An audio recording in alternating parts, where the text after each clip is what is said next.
नमस्कार दोस्तों, मैं B.R. Choudhary, assistant professor history, government PG college Suratgarh. हम भारतीय इतिहास पढ़ रहे थे और इसी सीरीज में हम आधुनिक भारत पढ़ रहे थे। और आधुनिक भारत में हम गांधी युग की जब शुरुआत करेंगे उससे पहले गांधी जी के बारे में ब्रीफ के अंदर हम गांधी जी को पूरा पढ़ लेंगे, ताकि आगे आने वाली जितनी भी क्लास हैं वहाँ आपको ज़्यादा ईजी लगेगा कि कुछ चीज़ें आपने पहले से पढ़ रखी होगी। तो आइए आज देखते हैं महात्मा गांधी। देखो, महात्मा गांधी को पढ़ने से पहले अपन क्लियर कर लेते हैं कि महात्मा गांधी को 3 भागों में बांट कर पढ़ेंगे। एक तो महात्मा गांधी की टाइमलाइन पढ़ लेंगे, फिर पढ़ेंगे महात्मा गांधी की कुछ रचनाएं, अखबार, पत्र पत्रिकाएं, और तीसरा पोर्शन हो जाएगा गांधी जी का दर्शन। तो इन 3 भागों में बांटकर गांधी जी को पढ़ेंगे। तो आइए शुरू करते हैं। गांधी जी का पहला पोर्शन है टाइमलाइन। देखिए 2 अक्टूबर 1869 ये गुजरात के अंदर पोरबंदर है। तो गुजरात के अंदर पोरबंदर नामक स्थान पर 2 अक्टूबर 1869 करमचंद गांधी इनके पिता का नाम है और पुतलीबाई इनकी माता का नाम है। तो 2 अक्टूबर 1869 पोरबंदर में करमचंद गांधी प्लस पुतलीबाई बराबर मोहनदास गांधी। मतलब गांधी जी का बचपन का नाम क्या है? मोहनदास गांधी। देखिए, इनके पिता करमचंद गांधी दीवान थे। कहाँ के दीवान थे? पोरबंदर और राजकोट जो गुजरात में पड़ते हैं वहाँ के क्या थे? दीवान थे। तो 1869 में करमचंद गांधी प्लस पुतलीबाई बराबर गांधी जी। अब देखिए 13 साल की अवस्था में 1882 में महात्मा गांधी का विवाह हो गया। किसके साथ? कस्तूरबा के साथ। तो 1882 महात्मा गांधी प्लस कस्तूरबा बराबर। इन गांधी जी के 4 पुत्र थे। याद रखिए, 2 तो लाल है और 2 दास है। तो याद रखिए हरिलाल, मणिलाल। तो गांधी जी के 2 पुत्र कौन है? हरिलाल, मणिलाल। बाकी के 2 कौन है? देवदास और रामदास। तो गांधी जी के 4 पुत्र थे। राजस्थान के जमनालाल बजाज को गांधी जी का 5वां पुत्र कहा जाता है। चलिए 82 के बाद आपको याद रखना है सीधा 87। देखिए, गांधी जी भारत में अपनी शिक्षा पूर्ण कर लेते हैं। उच्च शिक्षा के लिए, वकालत, बैरिस्ट्री की पढ़ाई के लिए ये भारत से कहाँ जाते हैं? इंग्लैंड जाते हैं। तो याद रखिए कब? 1687 में ये इंग्लैंड गए और 91 में 4 साल तक ये इंग्लैंड में रहे। और किसकी पढ़ाई के लिए? वकालत की पढ़ाई के लिए, बैरिस्ट्री की पढ़ाई के लिए 1687 में गए, 1887 में गए और 1891 में भारत वापस आ गए। 1891 में भारत में आने के बाद उन्होंने भारत में वकालत शुरू की। राजकोट और मुंबई 2 जगहों पर ये घूमे। तो 2 साल, मतलब 91 से 93। तो 91 से 93 तक ये कहाँ रहे? भारत में रहे।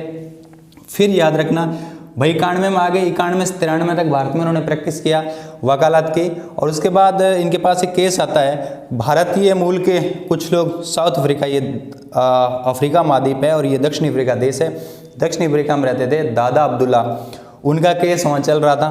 तो गांधी जी उनके केस की अफ्रीका, साउथ अफ्रीका, दक्षिण अफ्रीका के अंदर वकालत करके उनके मुकदमे की पैरवी करने के लिए भारत से 93 में कहाँ आए? 1893 में साउथ अफ्रीका। तो गांधी जी अब 1893 में साउथ अफ्रीका आ जाते हैं। तो याद रखिए 1893 में दादा अब्दुल्ला के केस की पैरवी करने के लिए गांधी जी कहाँ जाते हैं? South Africa. ये नीचे वाला भाग यहाँ देश है साउथ अफ्रीका, यहाँ आ जाते हैं 1893 में। यहाँ कर देखो उन्होंने कुछ एक इनके काम है गांधी जी के, वो देखेंगे, है ना, 1 बाय 1। तो आइए देखते हैं अब गांधी जी अफ्रीका में क्या करते हैं।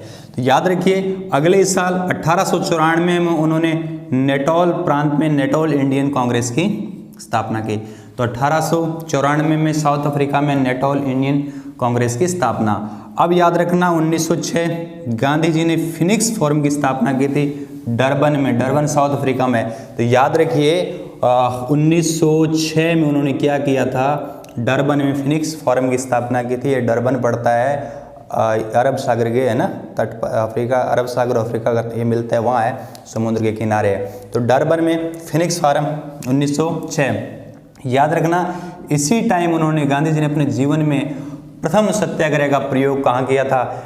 1906 में साउथ अफ्रीका में। तो डरबन में फिनिक्स फोरम और अफ्रीका में 1906 में गांधी जी का प्रथम सत्याग्रह। 1909 में गांधी जी ने टॉलस्टॉय फोरम की स्थापना की और कहाँ, जोहान्सबर्ग में। ये जोहान्सबर्ग है, तो जोहान्सबर्ग में 1909 में गांधी जी ने क्या किया था, जोहान्सबर्ग में टॉलस्टॉय फोरम की स्थापना की, याद रह जाएगा। और 1909 में उन्होंने क्या किया था, 1909 में एक बार ये अफ्रीका से वापस भारत आ रहे थे, तो जहाज़ पर आते टाइम उन्होंने किताब लिखी हिंद स्वराज। इसके बारे में जब गांधी जी का दर्शन पढ़ेंगे तब इसकी डिटेल में अपन चर्चा करेंगे। तो 1909 में हिंद स्वराज पुस्तक लिखी, टॉलस्टॉय फोरम जोहान्सबर्ग में स्थापित किया, साउथ अफ्रीका में। फिर आइए अब क्या हुआ वहाँ, उस समय वहाँ एक घटना और याद रखिए। गांधी जी एक बार, ये देखिए डरबन है समुद्र के किनारे, डरबन, और यहाँ प्रिटोरिया है, तो डरबन से प्रिटोरिया डरबन से प्रिटोरिया रेलवे लाइन से जुड़ा हुआ है। तो गांधी जी एक बार डरबन से कहाँ आ रहे थे, प्रिटोरिया आ रहे थे और रेल में बैठे हुए थे।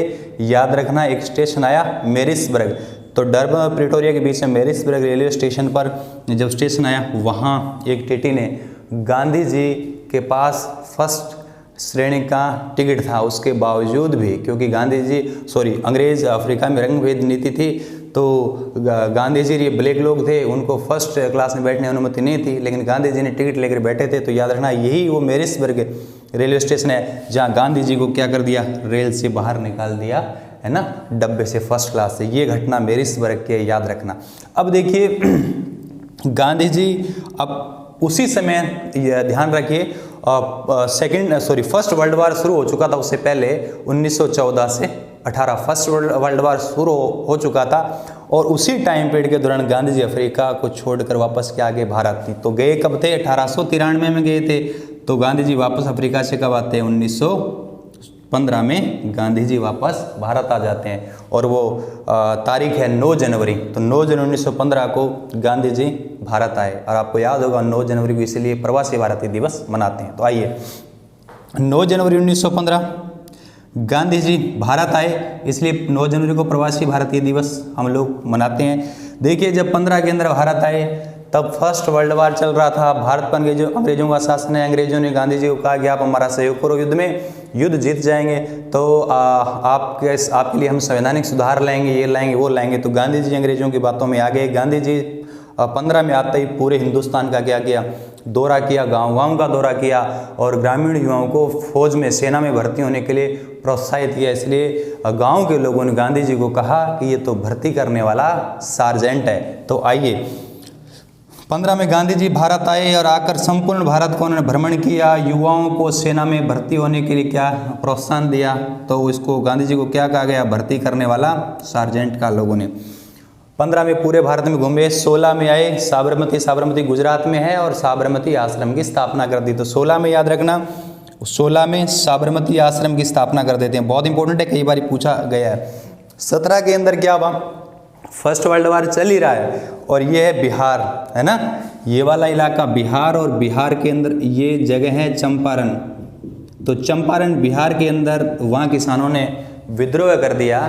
तो उस विद्रोह में भी गांधी जी को आमंत्रित किया था राजकुमार शुक्ल ने।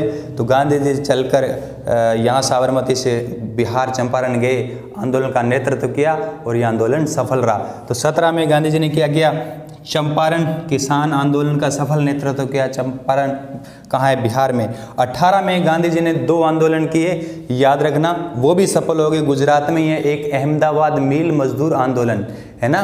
देखिए ये चंपारण अहमदाबाद मिल मजदूर, ये डिटेल में तो पढ़ेंगे जब अपन पढ़ेंगे, टॉपिक आएगा तब, लेकिन गांधी जी पढ़ रहे हैं तो शॉर्ट के अंदर पूरी हम टाइमलाइन के अकॉर्डिंग पूरा देख लेंगे। तो याद रख लीजिए 18 में 2 ये करते हैं आंदोलन, एक तो अहमदाबाद मिल मजदूर आंदोलन वो भी सफल हो गया और खेड़ा आंदोलन ये भी सफल हो गया। तो अहमदाबाद मिल मजदूर आंदोलन अहमदाबाद गुजरात में, ये खेड़ा भी कहाँ है, गुजरात में। तो 17 में चंपारण सफल किया आंदोलन और 18 में 2 खेड़ा और अहमदाबाद मिल मजदूर आंदोलन, ये दोनों भी गांधी जी के सफल हो गए। और 18 के अंदर साथ ही साथ फर्स्ट वर्ल्ड वार भी समाप्त हो गया। अब फर्स्ट वर्ल्ड वार समाप्त होने के बाद अंग्रेजों ने गांधी जी के साथ जो वादा किया, तो उस वादे के मुताबिक उन्हें संवैधानिक सुधार लाए नहीं। तो गांधी जी ये बड़ा आंदोलन करते हैं भारत में, कब, 1920 में। तो 1920 में असहयोग आंदोलन किया।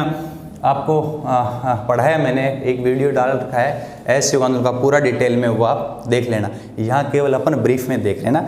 तो गांधी जी ने 1920 में असहयोग आंदोलन किया, है ना। और 22 में इसी आंदोलन के दौरान गांधी जी को अंग्रेजों ने क्या कर दिया, जेल में डाल दिया। 24 में रिहा कर दिया। गांधी जी 24 में जेल से बाहर आए और आते ही उसी साल 1924 में आईएनसी का जो बेलगांव अधिवेशन हुआ था उसमें गांधी जी क्या बने, कांग्रेस अधिवेशन के अध्यक्ष। एक ही बार बने थे 1924 में बेलगांव अधिवेशन आईएनसी का हुआ, उसमें गांधी जी ने अध्यक्षता की थी। 24 के बाद आइए 1930 में गांधी जी क्या करते हैं, सविनय अवज्ञा आंदोलन करते हैं। सविनय अवज्ञा आंदोलन क्या 1930 में। 31 में गांधी जी सेकंड गोलमेज सम्मेलन में भाग लेने के लिए कहाँ जाते हैं, लंदन में जाते हैं। तो सविनय अवज्ञा आंदोलन स्थगित करके 31 में लंदन जाते हैं द्वितीय गोलमेज सम्मेलन में भाग लेने के लिए। फिर चलता गया 42 के अंदर हमारी आज़ादी का अंतिम और सबसे बड़ा आंदोलन भारत छोड़ो आंदोलन, जिसमें गांधी जी की मुख्य भूमिका थी। करो या मरो का नारा भी दिया था, आपको याद है। और इसी आंदोलन के दौरान गांधी जी के कुछ विरोधी लोग थे कांग्रेस में, उनको गांधी जी ने चुनौती देते हुए कहा था कि मैं देश की बालू से कांग्रेस से बड़ा संगठन खड़ा कर सकता हूँ। और याद रखिए 47 में भारत आज़ाद हो गया और 30 जनवरी 1948 में के दिन नाथूराम गोडसे ने गांधी जी के गोली मारकर गांधी जी की हत्या कर दी। तो 30 जनवरी 1948 में गांधी जी की क्या हो गई, मृत्यु हो गई। तो ये गांधी जी का जो जीवन परिचय है ये ब्रीफ में। अब सेकंड पोर्शन हम बात करेंगे इन गांधी जी की रचनाएं और फिर गांधी जी का दर्शन। रचनाएं में देखिए गांधी जी की एक आत्मकथा है माई एक्सपेरिमेंट विद ट्रूथ, सत्य के साथ मेरे प्रयोग। मूल रूप में गांधी जी ने गुजराती में लिखी थी, बाद में गांधी जी के जो निजी सचिव है महादेव देसाई, उन्होंने इंग्लिश में इनका ट्रांसलेशन किया था, याद रखना है ना। माई एक्सपेरिमेंट विद ट्रूथ, सत्य के साथ मेरे प्रयोग। उसके अलावा उन्होंने हिंद स्वराज बुक लिखी 1909 में, अफ्रीका से जब ये भारत आ रहे थे तब लिखे। सर्वोदय भी एक इनकी किताब है, सत्याग्रह भी इनकी किताब है, तो सर्वोदय और सत्याग्रह। गीता बोध भी गांधी जी की किताब है। और आत्मा की शुद्धि, आत्मा शुद्धि भी गांधी जी की बुक है। और राष्ट्रवाणी ये भी गांधी की एक रचना है। तो simple experiment with truth, Hind Swaraj, Sarvodaya, Satyagraha, Rashtravani, Atma Shuddhi और गीता बौद्ध। इसके अलावा गांधी जी के कुछ अखबार है, पत्र पत्रिकाएं याद रख लीजिए। याद ये यंग इंडिया, हरिजन है, नवजीवन। तो यंग इंडिया, हरिजन और नवजीवन ये गांधी जी के अखबार है। इसके बाद हम बात करें गांधी जी का दर्शन। देखिए यदि बात करें गांधी जी के दर्शन पर गीता बाइबल के साथ लियो टॉल्स्टॉय का प्रभाव था। ठीक है, तो अब देखिए गांधी जी के दर्शन में गांधी जी क्या बोलते हैं। देखिए गांधी जी ने कहा सत्य है वो परम तत्व है और वह क्या है, ईश्वर है। मतलब सत्य परम तत्व है और सत्य ही ईश्वर है। तो सत्य क्या है, ईश्वर है, ये गांधी जी कहते थे। गांधी जी ये भी कहते थे कि छोटे से छोटा कार्य मेरे द्वारा इसलिए शासित होता है क्योंकि वह धर्म सम्मत है। शॉर्ट में याद रखिए, छोटा सा छोटा कार्य मेरे द्वारा इसलिए शासित होता है क्योंकि वो धर्म सम्मत है। बहुत सिंपल। गांधी जी का जो नवाचार है वो क्या है, गांधी का नवाचार है कि कम से कम निवेश करना है, अधिक से अधिक उत्पादन करना है, अधिक से अधिक लोगों को फायदा मिलना चाहिए। तो कम निवेश, अधिक उत्पादन, अधिक से अधिक लोगों तक उनकी क्या हो, पहुंच हो। तो कम निवेश, अधिक लोग और अधिक उत्पादन। प्रभाव गांधी जी के दर्शन पर किसका प्रभाव है, गीता बाइबल के अलावा टॉल्स्टॉय। बात करेंगे टॉल्स्टॉय की भी। अब देखिए गांधी जी का जो सामाजिक आदर्श है, गांधी जी का जो सामाजिक आदर्श है वो उनकी पुस्तक हिंद स्वराज में गांधी जी ने प्रस्तुत किया। हिंद स्वराज वही बुक है जो अफ्रीका से भारत आते टाइम गांधी जी ने लिखी थी। और उस बुक में ब्रिटिश पार्लियामेंट को गांधी जी बांझ और वेश्या कहते हैं। तो ब्रिटिश संसद को क्या कहते हैं गांधी जी, बांझ और वेश्या। देखिए गांधी जी की राम राज्य की अवधारणा तो हम लोगों ने पढ़ा होगा। गांधी जी राम राज्य की अवधारणा प्रस्तुत की। राम राज्य के दो है ना, सत्य और अहिंसा। दो पहलू है, दो सिद्धांत है राम राज्य के, सत्य और अहिंसा। गांधी जी बताते हैं कि जो अहिंसा है वो वीरों का सबसे शक्तिशाली आभूषण है। अहिंसा है वो वीरों का सबसे शक्तिशाली आभूषण है। उसके अलावा बात करें सत्याग्रह। सत्याग्रह में गांधी जी ने कहा कि उपवास है। गांधी जी सत्याग्रह करते थे, उपवास रखते थे। गांधी जी कहते हैं कि सत्याग्रह के अंदर उपवास है वो एक अग्निबाण है। सत्याग्रह में उपवास व्रत है, वो अग्निबाण है, और लास्ट इसका क्या हथियार है? हड़ताल। ठीक, आगे बात करें गांधी जी परिवार नियोजन के बारे में क्या कहते थे। गांधी जी कहते थे परिवार नियोजन का सर्वोत्तम उपाय क्या है? Self control, आत्मनियंत्रण। आत्मनियंत्रण है वही परिवार नियोजन का सर्वोत्तम उपाय है। नेक्स्ट, गांधी जी 11 महाव्रतों में, एकादश 11 महाव्रतों में विश्वास करते थे। इनकी संख्या 11 है। देखिए गांधी जी के 2 गुरु अलग अलग है, एक तो है राजनीतिक गुरु और एक है आध्यात्मिक गुरु। राजनीतिक गुरु कौन है? गोपाल कृष्ण गोखले। सिंपल, गांधी जी के राजनीतिक गुरु तो गोपाल कृष्ण गोखले, और गोपाल कृष्ण गोखले के राजनीतिक गुरु कौन है? महादेव गोविंद रानाडे, जिससे महाराष्ट्र का सुकरात और पश्चिम भारत में पूर्ण जागरण के जनक के नाम से जानते हैं रानाडे को। और आध्यात्मिक गुरु कौन है? टॉलस्टॉय। तो गांधी के विचारों पर टॉलस्टॉय का प्रभाव है। देखिए गांधी जी को अंग्रेजों ने केसर ए हिंद की उपाधि भी दी थी, बोर और जिल्लू पदक भी गांधी जी को प्राप्त थे। और एक महान वैज्ञानिक आपने नाम सुना होगा, आइंस्टीन। आइंस्टीन गांधी जी के बारे में कहते हैं कि आने वाली पीढ़ियों को ऐसा विश्वास नहीं होगा कि धरती पर इस तरीके की हार्डमास का कोई व्यक्ति था, हार्डमास का कोई पुतला था। गांधी जी के बारे में आइंस्टीन कहते हैं कि आने वाली पीढ़ियों को विश्वास नहीं होगा कि धरती पर इस तरीके का गांधी जी जैसा कोई आदमी धरती पर हुआ था। तो ये था महात्मा गांधी। हमने पढ़ा ब्रीफ के अंदर 3 भागों में बांटकर, टाइमलाइन, फिर रचनाएं, उसके बाद गांधी जी का दर्शन। उम्मीद करता हूँ कि ये टॉपिक अच्छे से आपको याद हो गया होगा। आधुनिक भारत के सारे वीडियो जब आप देखोगे, पढ़ोगे, जब आधुनिक भारत पढ़ते हैं, गांधी युग पढ़ते हैं विशेषकर, तो यदि ये चीज़ें आपके क्लियर है तो वहाँ आपको बहुत इजीली समझ में आ जाएगा। बाकी सारे जितने भी ऐसे योग आंदोलन है और जितने भी वीडियोज है ना, वो आधुनिक भारत के कुछ एक वीडियो मैंने डाल रखे हैं, लगातार वीडियो डाल रहा हूँ, देखते रहिए। उम्मीद करता हूँ कि टॉपिक अच्छी तरीके से कंठस्थ हो गया होगा। तो मिलते हैं नेक्स्ट वीडियो में बहुत जल्द। Thank you.